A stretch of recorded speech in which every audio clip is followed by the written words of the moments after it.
વિધિવત રીતે આજે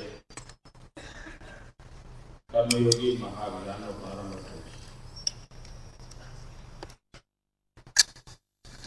પરંતુ આનો પ્રારંભ કરતા પહેલા રાજ્ય સરકારે અનેક ગણે પાણી કાઢી ગયું છે. અનેકવિધ પ્રયોગો કરીને દરેક સ્તરના સાથીઓ સાથે એક કે બીજા પ્રકારનો પાયલોટ પ્રોજેક્ટ કરીને કેટલું ઉપયોગી થશે, કેટલું નહીં થાય, કેટલું કરવા જેવું છે, કેટલું આજે પછી કરવા જેવું છે, આ બધામાં લેખા જોખા લીધા છે. અને લેખા જોખા લીધા પછી એક નિશ્ચિત પ્રકારની વ્યૂહરચના અપનાવી અને પ્રાયોગિક ધોરણે જે કામ થયા છે એનાથી મોટે ભાગે જે વિચાર આવે છે. દાખલા તરીકે મંત્રીમંડળ અને સચિવો વચ્ચે વર્કશોપ થયા. શરૂઆતમાં વિષય મૂક્યો ત્યારે એમ લાગ્યું હશે કે પરંતુ આજે અને 20 વર્ષથી સચિવ કક્ષાએ રહેલા વ્યક્તિ પણ એમ કહે છે કે સાહેબ સમગ્ર સરકારનું દર્શન મને આ વર્કશોપ દ્વારા થયું. હવે જો રાજ્યના 50-100 લોકોને સમગ્ર સરકારનું દર્શન ન હોય અને આપણે બધા ટુકડાઓમાં પોતપોતાની ગાડી ચલાવ્યા કરીએ તો ક્યાં જઈને ઉભા? અને બધાને અનુભવ આવ્યો કે કંઈક સારું અને બધાનું સૂચન આવ્યું કે આવું અવારનવાર થાય તો સારું.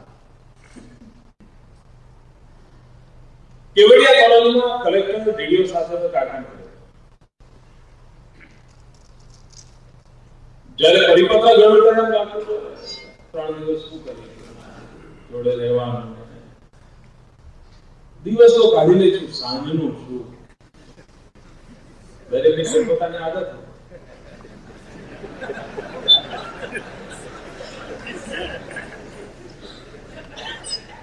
તકલીફ સમજાય છે પણ લોકશાહી છે, ચૂંટાયેલી સરકાર છે, આ મુખ્યમંત્રી પોતે 3 દી રહેવાના જ હશે, જિંદગીમાં 3 દાસ ભોગવી લે. પરિપક્વની અસર આ હતી અને કાર્યક્રમની અસર almost all, I can say 100%. બધા લોકો એમ કહ્યું સાહેબ વર્ષમાં 2 વાર આ કાર્યક્રમ થવો જોઈએ.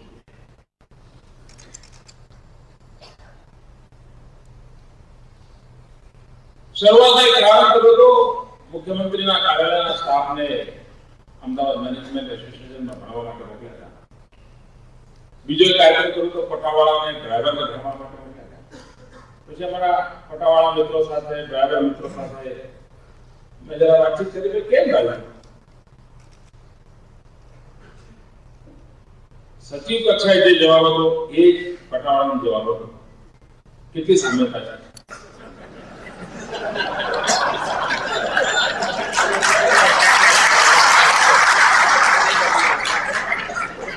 અને એનું કારણ એ હતું બંનેની ભીતર જીવતા માનવીને સ્પર્શ કરવાનો મેં પ્રયાસ કર્યો છે.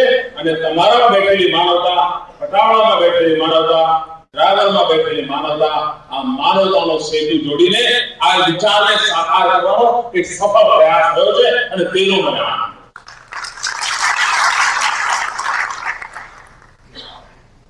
સમગ્ર સરકારી તંત્ર આવડું મોટું મશીન છે. દરેક પુરજાની પોતાની તાકાત છે, પુરજાની પોતાની જવાબદારી છે. અગર કોઈ એમ માને કે મુખ્યમંત્રી સરસ એટલે દુનિયા સરસ, કમસે કમ મુખ્યમંત્રીનો ભ્રમ નથી.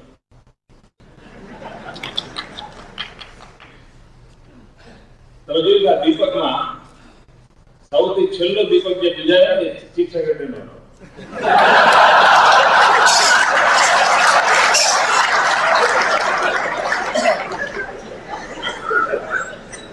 અને મને આનંદ થયો કે મુખ્યમંત્રીનો દીપક બુજાય કે ભલે બુજાય ચીફ સેક્રેટરી નો દીપક પ્રજ્વલિત રહેવો જોઈએ, કારણ કે આખી ટીમ એમના માર્ગદર્શનમાં કામ કરતી હોય. આ સમગ્ર ટીમ એમના માર્ગદર્શનમાં ચાલતી હોય. અમે સરકારમાં પડેલા ઉછીની બુદ્ધિ કેમ સાહેબ ધ્યાન નક્કી કરી લીધું ભાઈ આટલું આગળ મદદ કરે કહી દે છે વ્યવસ્થા છે.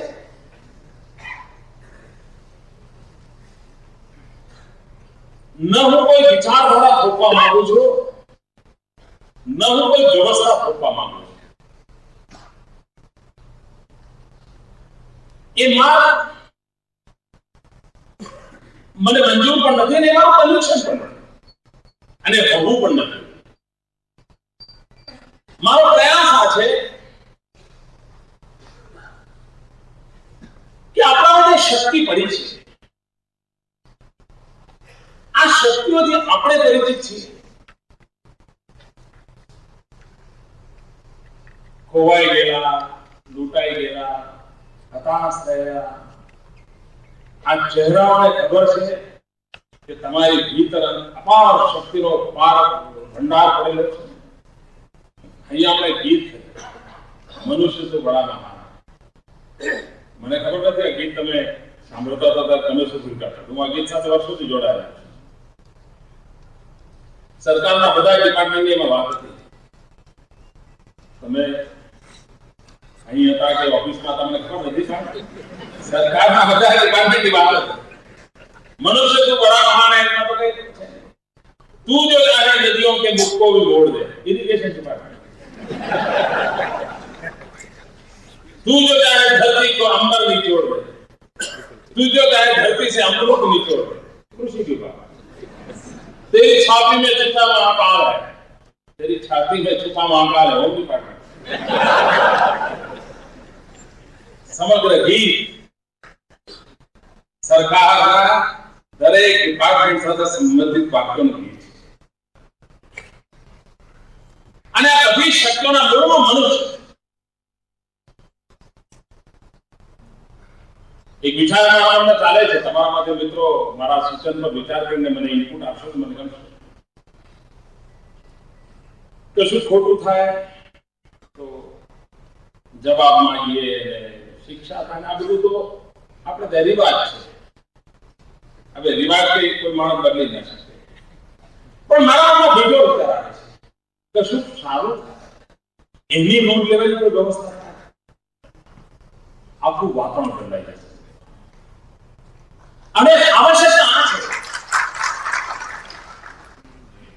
જે સારું થાય તેની નોંધ લેવા. અને નોંધ લઈએ જેટલું નહીં, એ જગ જાહેર નોંધ લેવા જોઈએ. એને સારું કરનારને જો પીઠ ખવડાવીએ તો બીજાને વિચાર જરૂર.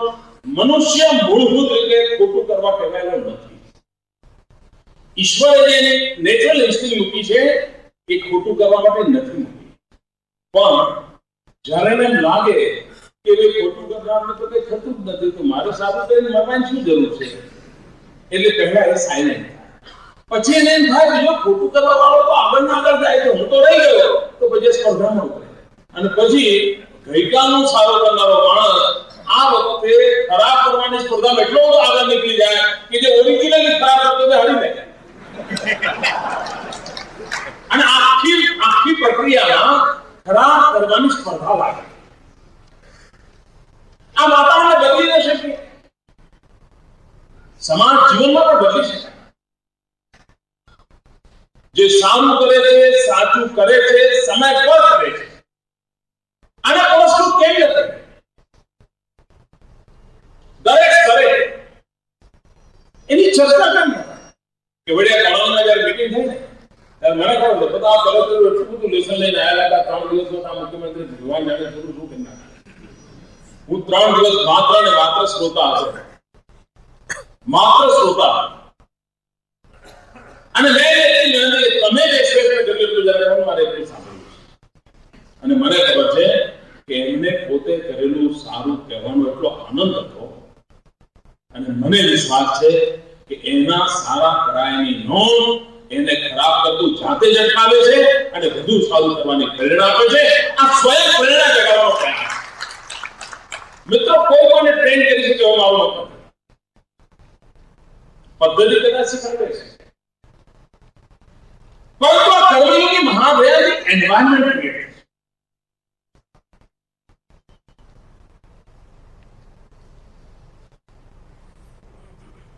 ગંગાજીમાં સ્નાન કરવા માટે બધા જ જાય છે. બધાને લાગે છે કે પુણ્ય પ્રાપ્ત થાય વગેરે, પણ જે જેવડું પાત્ર લઈને ગયો ને એટલું લાવી શકે. એ નાની રોટી લઈને ગયો એટલું લાવે, સિંતકની ટાંકી લઈને ગયો એટલું લઈ આવે. આ એક મહાઅભિયાન છે. અહીં આવનારો વ્યક્તિ એની જેટલી ક્ષમતા હશે, એની જેટલી મનની રચના હશે, એટલું જ લઈ જશે. અને લઈ ગયા પછી પણ પોતાની પદ્ધતિથી એને ઢાળશે. તમે કોઈ નિશ્ચિત ફ્રેમવર્કમાં ચીજો ન કરી શકો, કારણ કે આ એક માનવીય સંવેદનાઓને જગાડવાનો પ્રયાસ છે. એના માટે એક ફોર્મ્યુલા બધાને એપ્લાય ન થાય. એક એન્વાયરમેન્ટ ક્રિએટ થાય કે એન્વાયરમેન્ટ વ્યક્તિને સારું કરવા માટે, જલ્દી કરવા માટે, સારી રીતે કરવા માટે પ્રેરણા કરે છે. ક્યારે ચીજો સહજ રીતે ન થતી હોય, એન્વાયરમેન્ટ ઠીક ન હોય, તો વ્યવસ્થાઓ નહીં કરવી પડે. મંદિરની બહાર ચપ્પલ ઉતારો, એનું બોર્ડ કદાચ નહીં મારું પડતું હોય. આ લોકોને ખબર છે મંદિરની બહાર ચપ્પલ ઉતારવા એ પરંપરા ઉભી થઈ છે. પણ હોસ્પિટલની અંદર આઈસીયુ યુનિટની બહાર બોર્ડ મારું પડતું, ચપ્પલ ઉતારીને જવાય નહીં. ત્યાં બોર્ડ મારું. જ્યાં જરૂરી હોય ત્યાં કમસે કમ એવું સ્ટેન્ડર્ડ નિર્માણ કરી શકીએ કે જે એને કે હા કાશી કરવા જોઈએ, આ ન કરવા જોઈએ. આ જો વ્યવસ્થા ઉભી કરી તો ચોક્કસ. જ્યારે કર્મયોગીની વાત કરું છું, ત્યારે ઘણી વાર નામ પ્રશ્ન આવે, જીઆર છે ના માટે?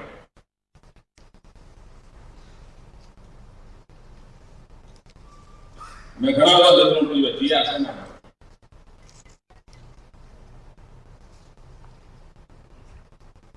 એવું તો નથી ને. આ જીઆર ક્યારેક કશું કરવા માટે કામે લેવું, ક્યારેક કશું ન કરવા માટે કામે લેવા માટેનો દસ્તાવેજ તો નથી. મારા માટે એની જે સરકારી વ્યવસ્થામાં એની જે કે એની તાકાત કે ભાવના હશે હશે, પણ હું નાગરિક તરીકે માનું કે જ્યાં હું ભૂલથી આડો થોડો પગ ન મૂકી દઉં ત્યાં સુધી જીઆર બરાબર છે. મારો પગ કુંડાળાની બહાર ન પડી જાય ત્યાં સુધી જીઆર બરાબર છે. પણ કુંડાળામાં તો રસ્તો કાઢીને લોકહિત માટે મારે કંઈક કરવું જોઈએ. આ જો જીઆર તાકાત ન આપતો હોય તો પછી કર્મચારી તરીકે જિંદગી પૂરી થશે. જીઆર આપણને મદદરૂપ થાય લોકહિત માટે, એ કેવી કરે? મારે આ જો નાનો હતો ત્યારે રમૂજ સાંભળતો હતો. પોલીસ અધિકારી મિત્રો મને ક્ષમા કરે, પત્રકાર મિત્રોનો દુરુપયોગ ન કરે. જોકે અમુક અપેક્ષાઓ ખોટી લોકો રાખી.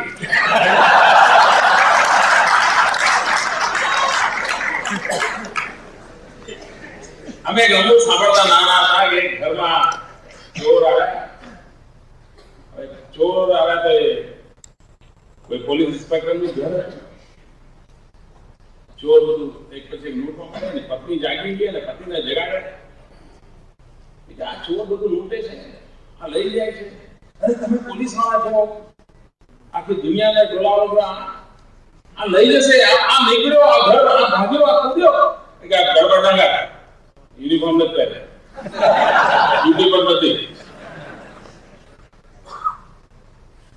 હવે આ જ વ્યવસ્થા હોય. મેં રેડિયો પર સાંભળ્યું કે સાયક્લોન આવે છે, પછી હું કહું હજુ જીઆર નથી આવ્યા. રેડિયો પર સાંભળ્યું સાયક્લોન આવે છે, જીઆર આવે કે ના આવે, સારું કામ છે ભાઈ. સાયક્લોન આવે છે તે કરવાનું શરૂ કરે. જીઆરની પ્રતીક્ષા ક્યાં સુધી કરી? આ વાતાવરણ બદલવું પડે મિત્રો, આ વાતાવરણ બદલવું પડે. એક વાત કોમન આવે છે મિત્રો, અહીં જે વરિષ્ઠ મિત્રો બેઠા છે એ ખોટું ન લગાડે, પણ હું લગાતાર આ કર્મયોગીના શિબિરોમાં જાઉં છું. બધા સ્તરના મિત્રો સાથે ખુદ વાતચીત કરું છું અને ખૂબ કલાકને ગાળ્યા છે સરકારી કર્મચારીઓ સાથે. કદાચ ગુજરાત બન્યું ત્યારથી અત્યાર સુધી મેં બધા મુખ્યમંત્રીઓ જેટલો ટાઈમ કાઢ્યો તેના કરતા વધારે ગયા દિવસમાં કાઢ્યો. હું માનું છું કે ભાઈ જે વાહનથી મારે મુંબઈ પહોંચવાનું છે એ મારું વાહન અપ ટુ ડેટ હોવું જોઈએ.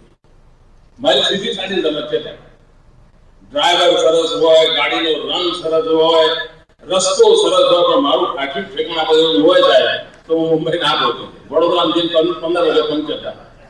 અગર તો મારે એક્સિડન્ટ કરવો તો 5 લાખ કર્મચારીઓ એ જ માધ્યમ છે, એ જ મારા હાથ પર છે. એમની સ્થિતિ શું છે, એમની પરિસ્થિતિ શું છે, એમની મનની રચના કેવી છે, એમના કાર્યની સ્પષ્ટતા કેવી છે, આ બાબતો જો હું ન જાણું તો હું મસ્તા ખેંચા કરું, આ કેમ નથી કરું, કેમ નથી ન ચાલે. મારે બેસવું પડે, વાત સાંભળવી પડે. અને આ બધામાં જે કોમન સ્કૂલ આવે છે સાહેબ, બધું સરળ, પણ જરા અમારા ઉપરના સાહેબ ને પણ મેં કહ્યું હું મને કહું તો મને સાહેબ તમારું નથી થતા એટલા બીજા તમે જાણો થાય કોના તરફ કે છે. આ મિત્રો તમારી જવાબદારી નથી.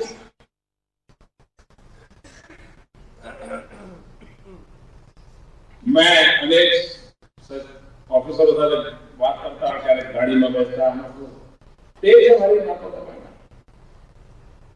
હું કોઈને પૂછું તમારા ડ્રાઈવરનું નામ શું, અડધા કરતા વધારે લોકો એવા મળે છે જેને પોતાના ડ્રાઈવરના નામની ખબર નથી.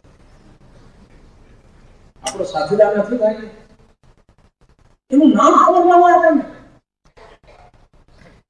આપ પોતાના આત્માને પૂછો. મને ખબર છે, મને તો ઈશ્વરી બક્ષિસ છે, એના કારણે એક કામ સરળતાથી કરી શકું છું. મેં પહેલી મીટિંગ લીધી, બીજી મીટિંગ બધા ઓફિસરનું નામ થી બોલાવતો તો બધા ટોપ રેન્કના ઓફિસર છે, તો પણ તમારામાંથી દ્રષ્ટે જાણો મુખ્યમંત્રી નામથી ઓળખે છે. અમારા સુતરિયાજી મને બહુ વર્ષો પછી હમણાં મળ્યા, મેં આપણા નામથી બોલાવ્યા, જોઈ લે ભાઈ સાહેબ, કેટલો આનંદ થાય છે તમને. તમે જીવન આખી દુનિયા બોલાવો કે તાકાત ધરાવો છો તો તમને આનંદ થાય છે, તો આપના સાથીને કેટલો આનંદ થાય.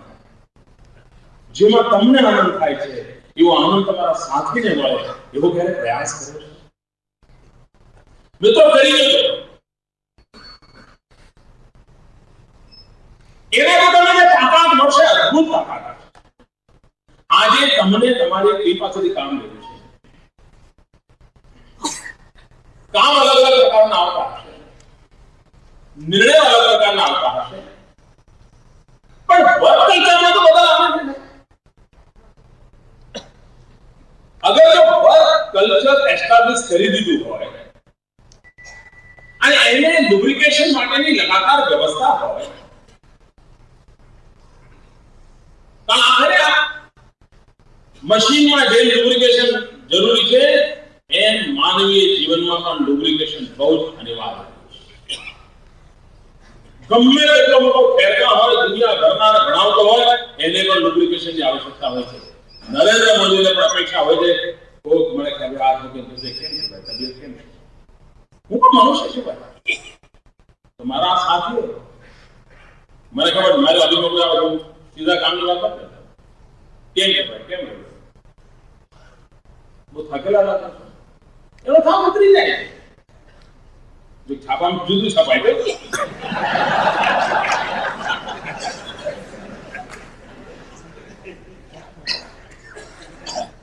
અગર જો તમે એને પ્રેરિત ન કરો, તમે એની માનવીય સંવેદનાનો સ્પર્શ ન કરો, તો તમે ડિપાર્ટમેન્ટમાં કેમ ન બનાવી શકો? એક કર્મયોગી તરીકે આપણે જ્યારે કામ કરતા હોય ત્યારે આપણો એક પ્રયાસ કે ચોક્કસ પ્રકારના વર્ક કલ્ચરને વિકસિત કરીએ. જરૂર નથી જે વર્તન છે મને શું કરે છે એ વર્તન છે તમને શું પોતપોતાની રીતે દરેકે કાર્યશૈલી વિકસાવી છે. આ કાર્યશૈલીને અનુરૂપ સાથીઓની ટીમ તૈયાર અને કોમન થ્રેડમાં કઈ પ્રોબ્લેમ ના એનો કોઈ વિચાર. આ કર્મયોગી મહાજનનો મંત્ર છે લોક હિતમ મમ કરે યાર લખ્યું છે. ultimate goal for ultimate responsibility છે. ultimate responsibility એનો આરંભ કે અંત એક છે લોક હિતમ મમ કરે. લોકહિત માટે જ મારે કંઈ કરવું છે. હું જે કંઈ કરી છે લોકહિત માટે. લોકહિત જળવાશે તો મારું હિત આપોઆપ જળવાશે. આનો જો વિચાર આપણે કરીએ તો મને ચોક્કસ લાભ થતો. એક નાનકડો પ્રયોગ મેં કર્યો. હું આવ્યો સરકારમાં પછી હું તો પેલો ઓળખતો નહોતો એટલે મેં આઈએએસ આઈપીએસ અધિકારીઓની બધી બુકલેટ જોઈને કોશિશ કરતો હતો કે આપણા ભાઈઓ કોણ છે શું છે કોનું ટેકનિકલ બેકગ્રાઉન્ડ છે કોનું આ બધું મુખ્યમંત્રીઓ કરે છે એટલે મને ખબર પડે હું કરતો હતો. એમાં હું બધાને જન્મદારી જોતો. પછી મને વિચાર આવ્યો અને મેં સેક્રેટરીના મિત્રોને ઈમેલથી એસએમએસથી એમના જન્મદિવસે યાદ કર્યો. વાત નાની હતી. અહીં બેઠેલા બધાને મને ખબર છે મોટા ભાગના લોકો સાથેનો મારો એ નાતો એમના મનને સ્પર્શી છે. અને માત્ર મેકેનિકલ વ્યવસ્થા નથી.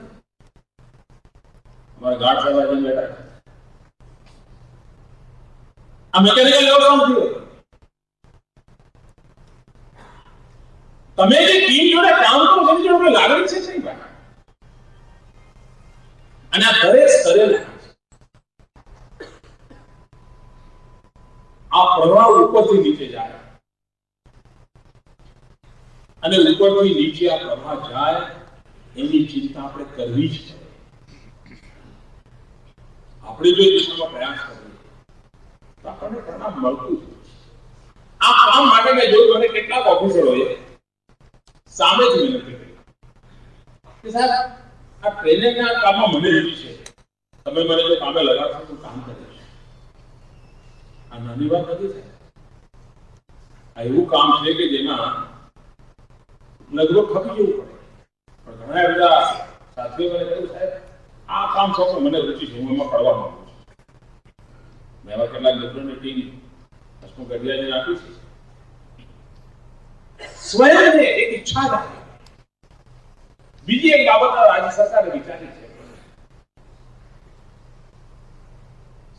રાજ્યનું ભલું કેમ થાય, સરકાર સારી કેમ ચાલે, આ વિષય લોક જીવે દેશ આઝાદ થયો ત્યારથી બરાબર ચાલ્યા કરે છે.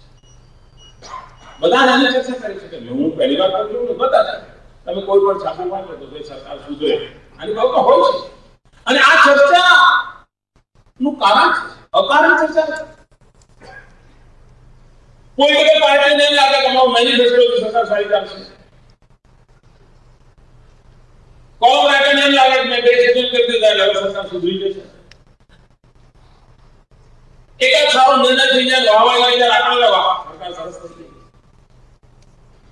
મને લાગે છે કે આ કામ ખૂબ મહેનત કરીને કરવા જેવું છે. અને આઝાદીના 50 વર્ષ પછી હવે આ કામ કરવામાં વિલંબ કરીને આપણે રાષ્ટ્ર જીવનનું સમાજ જીવનનું નુકસાન કરી રહ્યા છીએ. અને એ કામ એટલે સારી સરકાર, ગુડ ગવર્નન્સ. પણ આ ગુડ ગવર્નન્સ ની વાત સારામાં સારી કોણ કરી શકે? મારો આત્મા એમ કહે છે કે આ રાજ્યના 5 લાખ કર્મચારીઓથી વધારે સારી રીતે આ વાત બીજું કોઈ કરી શકે નહીં. જોડો ક્યાં ડંખે છે એને જ ખબર હોય જોડો જેને પહેર્યો. અને તેથી આ રાજ્ય સરકારે એક બહુ મોટું કામ આપી દીધું છે. રાજ્યના 5 લાખ કર્મચારીઓને સીધી વાતચીત કરીને પૂછવું છે કે ભાઈ તમને શું લાગે છે કોઈ કયું શું કર્યું તો સરકાર સારી બને, શું કરીએ તો સરકાર લોકહિતમાં બે ડગલા આગળ વધે. અને મારો અનુભવ છે કે સરકારમાં ઘણીવાર તદ્દન નાના માણસનું પણ સૂચન એટલું બધું શક્તિશાળી હોય છે, એટલું બધું પરિણામકારી હોય છે, માત્ર એ સૂચન, કારણ કે એને અનુભવમાંથી નીકળી હોય છે, એને રોજ જોયું હોય છે. આ નાના માણસનું નાનકડું સૂચન પણ ખૂબ મોટી તાકાત ધરાવે છે. અને આ રાજ્ય સરકારે, અને અમારી વ્યક્તિગત ઈચ્છા પણ છે કે મને મારા 5 લાખ સાથીદારો કહે, સાહેબ આમ નહીં, આમ કરીએ તો સારું રહેશે. અગર એમાંથી 100 સારી વાતો પણ કરીને બહાર આવશે ને, આ રાજ્ય 10 વર્ષ કૂદકો મારી દેશે. કારણ કે એના અનુભવમાં નીકળવા અને એ માનવાના કારણે સૂચન કરનારા માણસોના વેસ્ટેજ ઇન્ટરેસ્ટ થયું છે. આ ખ્યાલ રાખવાની જરૂર નથી. ઘણી વાર તટસ્થતાપૂર્વક સાદું સૂચન એટલા માટે આપણે ટાળી લેતા હોય છે, હશે યાર એનું કઈ કારણ હશે એટલે કહેતા, એવું નથી. મને હમણાં અમારા એક સાથીદારે કહ્યું કે જંગલો કપાય તેની ચિંતા ચર્ચા બધા કરે છે. અનેક વર્ષોથી જંગલોમાં લાકડાની ચોરીની ચર્ચા થાય છે. એક તો પ્રયાસ હતો દંડો લઈને નીકળી પડ્યા, બધું તહસ નહસ કરી નાખ્યા, બધી ગેંગો તોડી નાખી, એક રસ્તો છે. પણ એક સામાન્ય ફોરેસ્ટ ડિપાર્ટમેન્ટના નાનકડા એક કર્મચારીએ અમારા એક સાથીદારને કહ્યું, સાહેબ આ ઝાડ કપાય છે, ઝાડ વાવીએ છે, આપણે એવું ન કરી શકીએ કે ઝાડ કાપ્યા પછી પણ સ્વયં ઉગવાની તાકાત વાળા કેટલાક ઝાડ હોય છે. એને જો વાવવાની પરંપરા હોય, ચોરો ચોરી કરી જાય તો 2 વર્ષ ફરી પાછું વગર વાગે ઉગી જાય, એની ફરી પાછું એમાં ફૂટવા માંડે. સૂચન નાનું પણ સંભવ છે કે વિનાશ થતા જંગલોને 1% 2% બચાવવાનું પણ એની નાનકડી વાતમાં હાથ છે. હું નથી માનતો કે આવું સૂચન કદાચ હું જે ગિરાજીમાંથી આવું છે વિધાનસભા જાણી છે, પણ પેલો કામ કરનાર માનવી પાસે સૂચન છે. અને તેથી રાજ્ય સરકારનો 2 પ્રકારનું કામનું આયોજન છે. એક, 5 લાખ આપણા સાથીઓને લગાતાર એક એન્વાયરમેન્ટ બદલવા માટે, નવું વર્ક કલ્ચર ઊભું કરવા માટે, એના ભીતરની શક્તિઓને જગાવવા માટે એક સતત વૈજ્ઞાનિક ઢંગે પ્રયાસ. મિત્રો, કેટલાક લોકોને એવો મત હોય છે કે આવા બધા ખર્ચા શાના માટે? મત હોય છે, પણ એક વાત નિશ્ચિત છે, આ ક્ષેત્રમાં કામ કરનાર પ્રોફેશનલ લોકોને જો જોડવામાં આવે તો ઓછા સમયમાં સાયન્ટિફિક વેમાં ચીજો આપણને બનાવી શકે. આપણે ઘરમાં બેસીને બધું કરીએ અને મુખ્યમંત્રી એમ માને મને ભાષણ કરતા આપણે જે બધા કર્મીઓ થઈ જશે, ન થાય. એના માટે સમજદાર જાણકાર લોકોને બેસાડીને એક ચીજ કરાવી. અને તેથી રાજ્ય સરકારે એક પ્રયાસ શરૂ કર્યો છે કે આ ક્ષેત્રમાં કામ કરનાર બહારના લોકોને કેવી રીતે જોડીને એમની મદદ લેવી. અગર ઓછા પડશે તો બીજા લાવીશું, બીજા ઓછા પડશે ત્રીજા લાવીશું, ત્રીજા ઓછા પડશે ત્રણે ભેગા કરીને સારું શોધીને નવું કરીશું. પ્રયાસ ચાલુ રાખો, પ્રયાસ ચાલુ. અને આ સેન્ટ્રલાઇઝ વર્ક નથી રહેવાનો, આ સમગ્ર વ્યવસ્થા ડિસેન્ટ્રલાઇઝ કરવાની. જિલ્લા તાલુકા સ્તર સુધી આ પ્રકારના સેલ કામ કરવા પડશે, તો જ એમાં સતત ગતિ આવે. નહીં તો આજે ભણવાનું, અઠવાડિયા પછી ભણવાનું, તો કક્કો બારાને ના આવે. એટલે સતત કરવું અને સતત કરવાનો પ્રયાસના ભાગરૂપે આવી રાખો. બીજી એક કમનસીબી છે, ઘણીવાર આપણને આપણી શક્તિઓનો અહેસાસ નથી. હું કૃષિ વિભાગમાં કામ કરતો હતો અને વીજ વિભાગે સરસ કામ કર્યું હોય તો આજે part of this hall government મેં કોઈ વીજ વિભાગના સરસ કામના વખાણ કર્યા. જો આ ન કરીએ તો સમગ્ર સરકારના આપણે પ્રતિનિધિ નથી. આ ટેવ પાડી. આજે ડિપાર્ટમેન્ટ વચ્ચેના ક્રાઇસિસ છે એને નિર્મૂળ કરવાનો આ જ ઉપાય છે કે સહજ રીતે અન્ય વિભાગે કરેલા કામની સારી વાત એની નોંધ બીજો વિભાગ લેવા માંડે. એટલે તમારે સમજવાનું કે નોંધ લેવી અપૂર્વ માહોલ બને. પેલો હું કહું પીકે લેરી બહુ સુંદર છે, પીકે લેરી કે મુખ્યમંત્રી બહુ સુંદર છે, દુનિયા કે આવા સુંદર છે, એવું છે. એવું અપૂર્વ માહોલ બની વાત કરતો.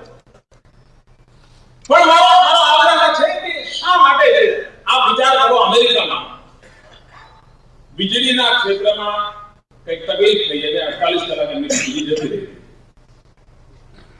અમેરિકાને સૂઝતું જ નહોતું કે હવે આ લીક બંધ થઈ ગઈ તો નીચે ક્યાં ઉતરવું, ઉતર્યા પછી ક્યાં જવું. કેટલાક લોકો તો પગથિયા ઉપર રાજકારણી હવે જેવો એ સ્વભાવ હોય છે આપણે ઠેકાણે. પણ 48 કલાક વીજળી બંધ થઈ ગઈ.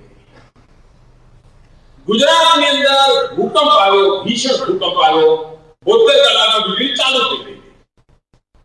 શું આ મોટી ઘટના છે? કોઈ પણ દેશના નાગરિકે ગૌરવ કરવા જેવી વાત છે. કોણે કહ્યું? મુખ્યમંત્રી નહોતો. આ કોઈ વાત મારી ક્રેડિટ કરવા માટે તમે જ બધા મિત્રોએ કર્યું હતું, તમારા પ્રયત્ન થયું હતું. આ તમે કર્યું તમને આનંદ આવે? આખી સમસ્યા તમે કર્યા તમને આનંદ નથી? આ સ્વાંતા સુખાય ત્યારે કહું છું, તમે જે શ્રેષ્ઠ કરો છો એનો આનંદ તો મોટો થાય. એ આનંદની અંદર તમે ઇન્વોલ્વ હશે. કર્તવ્ય તો ભાઈ દીકરીએ કર્યું, આપણે ના એવું નથી.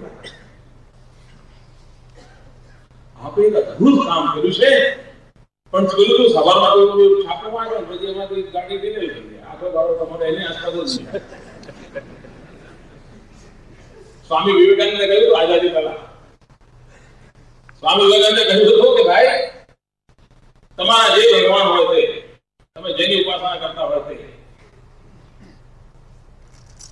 થોડા સમય માટે તમારા બધા ભગવાનો બાજુ મૂકી દો, બધા દેવી દેવતાઓ બાજુ મૂકી દો, બધી ઉપાસના બાજુ મૂકી દો, અને માત્ર ને માત્ર ભારતનું ઉજ્જવળ ભવિષ્ય, ભારત માતા એક જ માતા, એક જ દેવી, એક જ ઉપાસના, આને માટે જો ગળા રૂપ થઈ જશો તો આ દેશને આઝાદ થતા વાર નહીં લાગે, આ દેશનું કલ્યાણ થતા વાર નહીં લાગે. એમ સવારમાં તમે જ્યાં દેવી દેવતાઓની ઉપાસના કરો છો એને સાંજ પર લઈ જાઓ, દાડો તો હાથ જાય.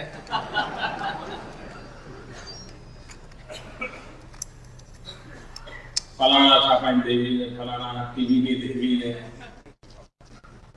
સાંજે આવો. દુનિયા કેમ કે સાંજે જોતો તો ખબર પડશે તમને. તમે સારા પ્રણાલી સાથે જાતને જોડવી કરો. સમગ્ર મનની રચના થાય. હું જ્યારે આ તો મારી પોલિટિકલ વિષય છે, મારે કઈ કહેવું ના જોઈએ, પણ just I would like to share with you. અમારે ત્યાં એક પોલિટિકલ પ્રોગ્રામ કરતો ગૌરવ હતા, અને હું એ ગૌરવ યાત્રામાં રાત પર નીકળ્યો હતો. સવારે 9 વાગે નીકળ્યું, રાત્રે 1:30 વાગ્યા સુધી કાર્યક્રમ ચાલે ને લગભગ શારીરિક સ્થિતિ શું થશે એનો અંદાજ આવતો હશે. ભારતના અને ભારત બહારના પત્રકારો માટે આકર્ષણનું કેન્દ્ર બન્યું. બધા જ પત્રકાર મિત્રો 2 મિનિટ 5 મિનિટ વાત કરવા માંગતા હતા. હું એક ગામથી બીજા ગામ રજ્યા વચ્ચે એમને ઇન્ટરવ્યુ આપતો હતો ને લગભગ મોટા ભાગના મિત્રો થશે. આખા એવા પ્રવાસમાં મેં અનુભવ્યું હતું કે મને એક પ્રશ્ન સતત પૂછાયો હતો. ઇરરિસ્પેક્ટિવ એની જર્નલિસ્ટ અને જર્નલિસ્ટ દેશનો વિદેશનો હોય કોઈ પણ ક્ષેત્રનો, એને એક વાત પૂછાય, આપ કેવી રીતે કામ કરો છો? આ પ્રશ્ન લગભગ બધા મિત્રો અગર જો નિષ્કામ ભાવે કામ કરતા હોઈએ તો થાકનું નામ નિશાન નથી હોતું, સિવાય કશું સારું કર્યામાં સંતોષ હોય. અને મેં એકવાર આ સાથી જોડે વાત કરતા એને કહ્યું, કામ કર્યામાં થાક ક્યારે નથી, કામ ન કર્યામાં થાક. તમારે માં કરવું તો ગમે તો લેખક હોય ને, સવારે આમ કાગળને હમ બેસી દો પણ ચા પીધી જાય, વિડીયો પીધી જાય, પણ મેળના પર સાંજે થાકી ગયો. પણ સવારના સાંજે 100 પેટ લખીને અહીંયા આવ્યો તો થાકે ન. આનંદ આવે ને, આનંદ આવે. કામ કર્યાનો સંતોષ હોય છે, કામ ન કર્યાનો. આ વાત નીચે સુધી પરકોલેટ કરી શકાય અને નીચે સુધી પરકોલેટ કરી શકાય. એના માટે પ્રયાસ. મિત્રો માણસો કામ કરતા હોય છે, અલગ અલગ પ્રેરણા હોય છે. કોઈ લોકેશનો માટે કરે, કોઈ વિદ્દેશનો માટે કરે, કોઈ પિત્તેશનો માટે કરે, કોઈને પોતાના છોકરાઓને કંઈક બનાવવા હોય તો કર્યા કરતા હોય, જ્યારે છોકરા મોટા થાય ત્યારે મગજમાં કરે, કોઈને કીર્તિ મળતી હોય એના માટે કામ કરતા હોય, કોઈને રૂપિયા મળતા હોય એના માટે કામ કરતા હોય. શું આનાથી પણ પર જગત છે? આ બધી જ બાબતો ટેમ્પરરી છે. આ ધન, આ પ્રસિદ્ધિ, આ પ્રતિષ્ઠા ક્યારેય ચિરંજીવી ન થશે, ક્યારેય ન થશે. ચિરંજીવી હોય માત્ર સંતોષ. એક વાર સારા કામનો સંતોષ હશે એ જીવન ભરની પૂંજી બની જાય. સ્વાંતઃ સુખાય કામ કરું છું, મને કામ કરતી વખતે સુખ મળે છે, મને રાત્રે જેમ થાય આનંદ થાય. મેં એક જિલ્લાના અધિકારીઓ સાથે આ ચિંતન શિબિરમાં હું વિડીયો કોન્ફરન્સ પર વાત કરી.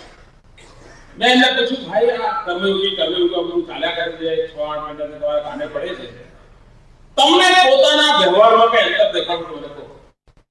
ત્યારે એક અધિકારીએ મને કહેલું કે સાહેબ, પહેલા હું ઓફિસમાં આવું એટલે ગાડીમાં જતું નામ ગાડીનો દરવાજો જોરથી બંધ કરીને ફટાફટ જતો રહું, પણ મારા કઈ નહીં માના મીટિંગમાં પણ આ વાતાવરણ બન્યા પછી એકવાર હું જતો હતો તમારા ઓફિસના દ્વાર પાસે જે વયોવૃદ્ધ કાકા થઈ ગયેલા, શહીદ થઈ ગયા. ખબર નહીં કેમ પહેલી વાર મેં એમની પાસે જઈ પૂછ્યું, કાકા શું કારણ? કાકાએ કહ્યું કે આ મારે આ તો ત્રીજા મારે તમે કેમ થઈ જશો? તો કે કાકા તમે ઉભા રહો. કાકા તો જોઈ જાય ઓફિસમાં કોઈ આવું કે તમે ઉભા ચિંતા ના લોકો મોકલો. આ ભાઈ ઓફિસર હતા, ઉપર ગયા, એક સંબંધિત કર્મચારીને નીચે મોકલ્યા અને પેલાનું કામ પતી ગયું. એમણે મને કહ્યું, સાહેબ આટલા વર્ષથી નોકરી કરવાનો સંતોષ એ જ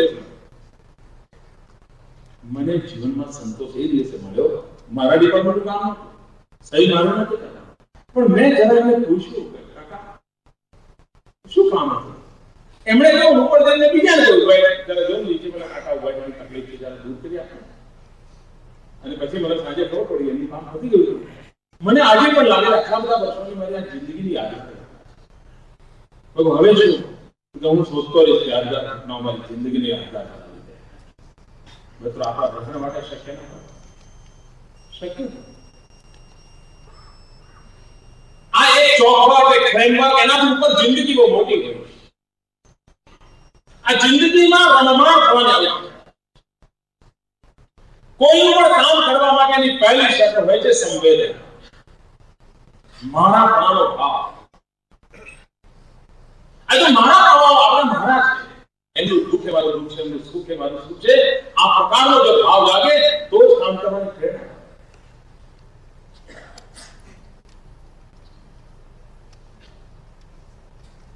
આપણા મનમાં એક ભાવ લાગે છે. આ કર્મયોગી મહાઅભિયાન દ્વારા 5 લાખ લોકો આપણે નથી, 5 કરોડના આપણે અંગભૂત ઘટક છીએ. 5 કરોડ ગુજરાતીના અંગભૂત ઘટક છીએ. આદિવાસીના જંગલમાં પણ તકલીફ થયેલા કોઈ માનવીની તકલીફ હું મારા અહીંયા બેઠેલો અનુભવ કરી શકું છું. અગર તમે અનુભવી શકતો હો, મારી સંવેદનાઓ એટલી તીવ્ર હોય તો સમજો કે હું કર્મયોગી બન્યો છું. કોઈ મારો માછીમારી ભાઈ સમુદ્રમાં ગયો હોય, એ પાછો ના આવે. મેં સરકારી રાહે સૂચનાઓ કરી દીધી હોય, રેડિયો પર એનાઉન્સ કરી દીધું હોય, પણ જ્યાં સુધી દરિયા કિનારે પાછો ના આવે, ભાવ થાય, દીકરાના મોં ન જુએ, ત્યાં સુધી મને રાત્રે ઊંઘ ના આવે. તો સમજો મિત્રો, સંવેદના જાગી છે. બાકી તો સરકારી નોકર છું, બાબુ છું. મેં જ્યાં પ્રમાણે જણાવ્યું હતું કે સમુદ્રમાં તોફાન થવાનું છે, તારા નાવડા તું લઈ લે, પાછો આવી જજે. ના આવે લઈ જાણે, નસીબ જાણે. ના એ કર્મયોગી હોઈ શકે ને મિત્રો. કર્મયોગી તો એ હોઈ શકે કે પેલા સમુદ્રના કિનારે જાય.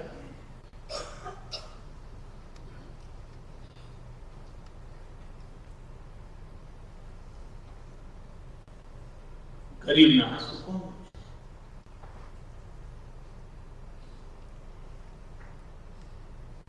દુખિયાના દુઃખ કોણ પૂરું કરે? સ્વતંત્ર છે, સ્વતંત્ર ચેતના ही હોય.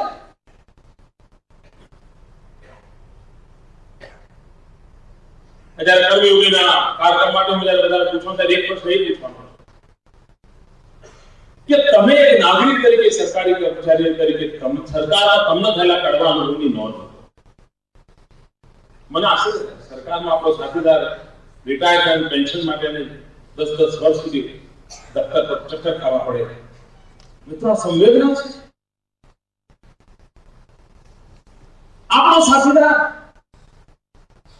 આપણી સાથે નોકરી કરી છે, 58 વર્ષ સુધી આ સરકારની સેવા કરી છે, ઘરે રહ્યો છે, પેન્શન આજ આવજો, કાલ આવજો, આ કામ પેલો કામ. અરે ભાઈ, લોકોના કામ પછી તારો સાથીદાર છે. દિલમાં દર્દ થાય. મિત્રો, સંવેદના પરિણામ સંભવ નથી. વિદેશના લોકેશનો પ્રેરણા ના આપી શકે, સમાજ માટેની સંવેદના પ્રેરણા આપી શકે. આ સમાજ માટેની ભક્તિ 5 કરોડ ગુજરાતીઓ ભવિષ્ય આની ચિંતા કોણ કરે? માણસ સ્વભાવે ગુનેગાર નથી. નાગરિકોને ગુનેગાર તરીકે ચિતરવાની જરૂર નથી. એક એન્વાયરમેન્ટ ક્રિએટ કરી. વિદ્યાર્થી ચોરી કરે છે પરીક્ષામાં. ઘણા લોકો હોય જેને ચોરી કરતો વૃત્તિ છે, પણ બાકી ચોરી નહીં કરું તો રહી જઈશ કે ભયમાં ગભરાય છે. એને જો વિશ્વાસ પડે કે ચોરી કરનારા માટે અહીંયા કોઈ સ્થાન નથી, તો સારો માણસ ત્યારે ચોરી કરવા પ્રયાસ નહીં. કે વિદ્યાર્થી ચોરી કરતો બંધ થઈ જશે. આ કામ કોણ કરે?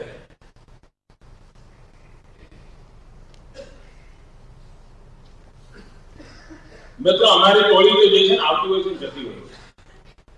લોકશાહી છે, પ્રજા નક્કી કરે ત્યાં સુધી રહેવાનું હોય છે. પ્રજા નક્કી, પરંતુ 5 કરોડ ગુજરાતીઓ, આ ગુજરાત અને તમે આ વ્યવસ્થા સગળો હજાર અમરશે છે.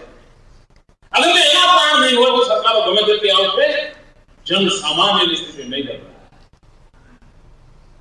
મિત્રો, નીતિઓના કારણે દેશ મહાન હોતા નથી. અગર જો માત્ર નીતિને કારણે દેશ મહાન થયા હોય તો કાં તો રશિયા મહાન થયો, કાં તો અમેરિકા મહાન થયો. અમેરિકાની નીતિઓ અને રશિયાની નીતિઓ 180 ડિગ્રી પર હતી, અને તે છતાં બંને દેશ મહાનતાને પ્રાપ્ત કરી શક્યા હતા. એનો અર્થ એ થયો કે નીતિથી વધારે તાકાત હોય છે નિયતની. નિયત કેવી છે? અગર જો આપણે 5 લાખ સાથીઓની નિયત આ રાજ્યનું ભલું કરવાનું હોય તો 2025માં જે થવાનું હોય એ 2005માં થઈને રહી શકે. આટલી તાકાત આપણે પેદા કરીશું. ઘણીવાર સરકારી વિભાગો નબળા પડી રહ્યા છે, પછી એના બંધ ના કરવાના પણ આંદોલનો ચાલે છે. એ બાબત સ્વાભાવિક છે, કારણ કે જેણે કોઈ એક પ્રાઇવેટ સેક્ટરમાં ક્યાંક સરકારી કોઈ એક કંપનીમાં કામ કર્યું હોય અને કંપની બધી ડૂબી ગઈ, અને પણ ભાઈઓ એવું વાતાવરણ કેમ ન બને કે ભાઈ હું હોઉં કે કંપની ડૂબે કે હું સ્ટેટ ટ્રાન્સપોર્ટ કોર્પોરેશનમાં હોઉં? અરે સ્ટેટ ટ્રાન્સપોર્ટ કોર્પોરેશન નહીં, એની બધા વાપરવા બંધ કરીશું. એકવાર સ્ટેટ કોર્પોરેશન એટલા માટે બચાવીશું કે સ્ટેટ કોર્પોરેશનમાં કામ કરનાર કર્મચારીઓની જિંદગી તો બચે. રાજ્યનું ભલું જ્યારે થવાનું થાય, 5 કરોડ ગુજરાતીઓનું સુખ જ્યારે થવાનું થાય, કમસે કમ મારી કંપની તો ન ડૂબે. આ જો સમય ના હોય તો હું નથી માનતો કોઈ કંપનીને ડૂબવાનો વારો. અને કોર્પોરેટ કલ્ચર મતલબ શું? મિત્રો, મૂળતઃ રાજ્ય સરકારના કોર્પોરેટ કલ્ચરના પ્રશ્નો નથી. અહીંયા ટીવીના પ્રેઝન્ટેશનમાં એક વાક્ય આવે છે, મૂળતઃ વ્યવસ્થામાં. કોર્પોરેટ કલ્ચરનો એમ હોય છે કે કંપનીનું ભલું કરવું. જે કંપનીના કામ માટે કામ કરતો હોય, જે કંપનીનું ભલું કરવું. રાજ્ય સરકારમાં કામ કરતી વખતે રાજ્ય સરકારને ભલું કરવા માટે કામ નથી કરતા. રાજ્ય સરકારમાં કામ કરતી વખતે 5 કરોડ ગુજરાતીઓને ભલું કરવા માટે કામ કરતા હોય છે. આ આપણા એમના અંતર છે. નિર્મા કંપનીને કોઈ પણ હિસાબે સાબુ વેચવો છે, આપણે તો એ જોવાનું છે કે આપણે એવું કરીએ કે લોકોના ખાતા સ્વચ્છ છે. બંનેમાં અંતર છે. અને તેથી આપણે ત્યાં એક એવું વર્ક કલ્ચર હોય જે વર્ક કલ્ચરમાં સમાજ પ્રત્યેની સંવેદના હોય, સાથીઓ પ્રત્યેની મમતા હોય, લક્ષ્ય પ્રત્યે પ્રતિબદ્ધતા હોય. જ્યાં લક્ષ્ય પ્રત્યે પ્રતિબદ્ધતા હોય, સાથીઓ પ્રત્યે મમતા હોય, સમાજ પ્રત્યે સંવેદના હોય અને આ જો ત્રિવેણી આપણા કાર્યશૈલીમાં રહેતી હોય તો હું નથી માનતો કે કોઈ કર્મયોગી માટે કાર્ય ભવિષ્યમાં ટ્રેનિંગની જરૂર પડશે. સહજ રીતે વિકસવામાં અને આ સહજ રીતે વિકસતી દિશામાં અગર આપણે બધા સાથે મળીને પ્રયાસ કરીએ. રાજ્ય સરકારના ઉચ્ચ સ્તરના અધિકારીઓ અહીંયા મોજૂદ છે. મિત્રો, આ કલ્ચરને નીચે લેવલે પર્કોલેટ કરવા માટે મને તમારી વિશેષ મદદ જોઈએ છે. તમે અનેક કામ કરો છો, એ કામની અંદર આ એક કામને પણ જોડો. આ રાજ્ય આપણે ઘણું બધું ગરીબમાં ગરીબ માનવી પોતાના પેટ પર કાંટા બાંધીને આપણા સુખની ચિંતા કરે છે. અગર તો ગરીબમાં ગરીબ માનવી તમારા માટે કંઈ કર્યું છે તો સમય આવ્યો છે એ માનવી માટે કંઈ કરો.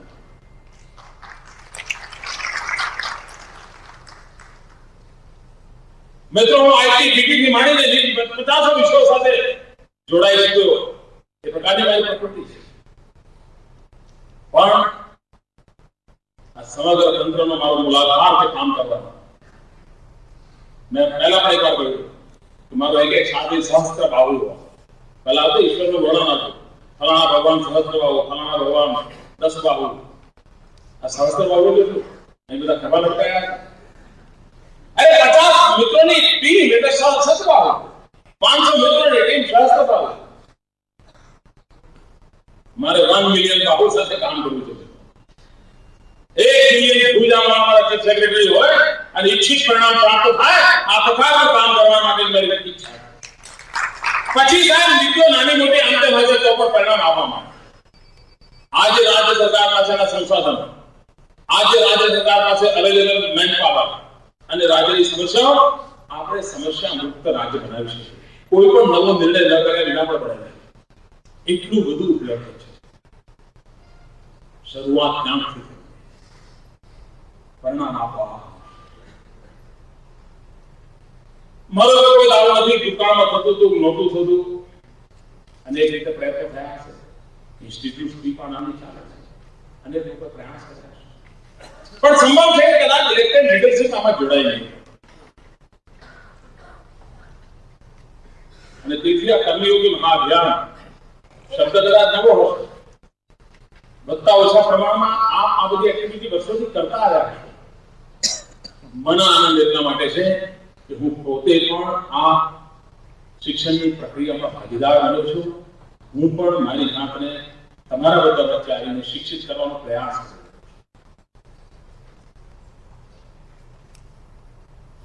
જીવનમાં ટ્રેનિંગનું, શિક્ષણનું ક્યારેય અંત નથી હોતો. હું એક આધુનિક મહર્ષિને જાણતો હતો, પંડિત સાતવડે. વલસાડ પાસે પારડીમાં આવીને વસ્યા. હું તો મહારાષ્ટ્ર ચાલે વર્ષો પહેલા એમને દર્શન કરવા ગયો.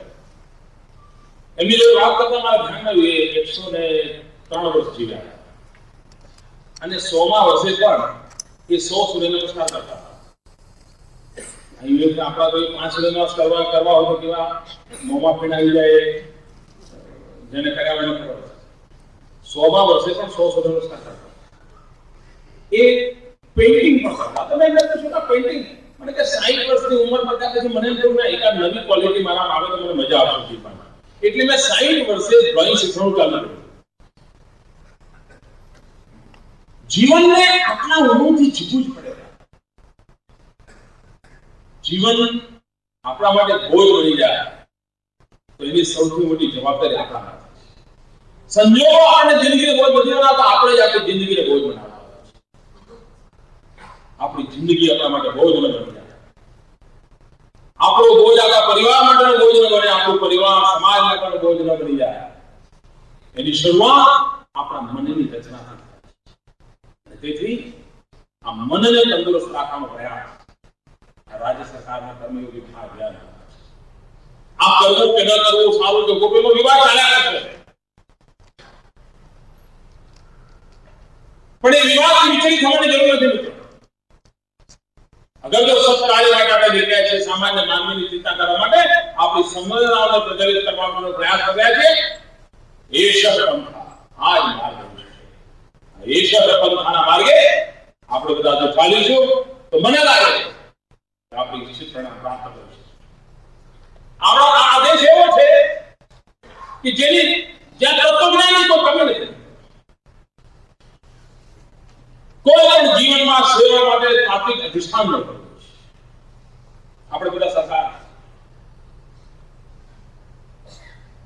આપણે રાજા રણતીદેવ રાજા રણતીદેવને આ કોઈ ઋષિમુનિનું વાક્ય નથી, રાજાનું ખુદનું વાક્ય. એને જયારે પૂછવામાં આવ્યું, ભાઈ તમારા મનની ઈચ્છા શું છે? એને કહ્યું, ન કામય રાજ્યમ ન મોક્ષમ ન પુનર્ભવમ કામય દુઃખતત્તાનામ પ્રાણીનામ આપેના. ન મને રાજ્યની કામના, ન મને પુનર્જન્મની કામના, ન કામય રાજ્યમ ન મોક્ષમ ન પુનર્ભવમ, ન મને મોક્ષની કામના છે. અગર મારા મનમાં એ કામના છે તો ગરીબના આંસુ પૂછવાની કામના છે, દુખિયારાના દુઃખ કરવાની દૂર કરવાની કામના છે. અગર જો આ ધર્મ, કારણ કે સરકાર એક વ્યક્તિ નથી, આપણે બધા સરકાર છે. અગર જો આપણે આપણી વ્યવસ્થાને મનમાં લઈને ચાલીએ, કામય રાજ્યમ મોક્ષમ ન પુનર્ભવમ કામય દુઃખતત્તાનામ પ્રાણીનામ આપેનાશનમ, અગર જો આ મનનો ભાવ લઈને ચાલીએ, હું માનું છું કે રાજ્યના 5 કરોડ ગુજરાતીઓ કરવામાં, હિન્દુસ્તાનમાં આપણે અગ્રી ખબરમાં હોઈશું. ફરી એકવાર આ કર્મયોગી મહાઅભિયાનને આપે સફળ બનાવવાનું છે. આપણા મનની રચના સફળ બનાવશે. એક નવા વર્ક કલ્ચરને ડેવલપ કરવું છે. એક એવું ખેડાણ કરવું છે કે વરસાદનું એક બૂંદ વૃક્ષ પેદા કરવાનું સામર્થ્ય ધરાવે. અને મને વિશ્વાસ છે કે આપણે પ્રાપ્ત કરીશું. અને અનેક શુભેચ્છાઓ. આ શુભારંભ ગુજરાતના વહીવટી વિભાગની અંદર એક નવી ચેતના, નવા પ્રાણ, નવી શક્તિ ભરશે એવી આશા સાથે ખૂબ ખૂબ ધન્યવાદ. જય જય ગરવી ગુજરાત.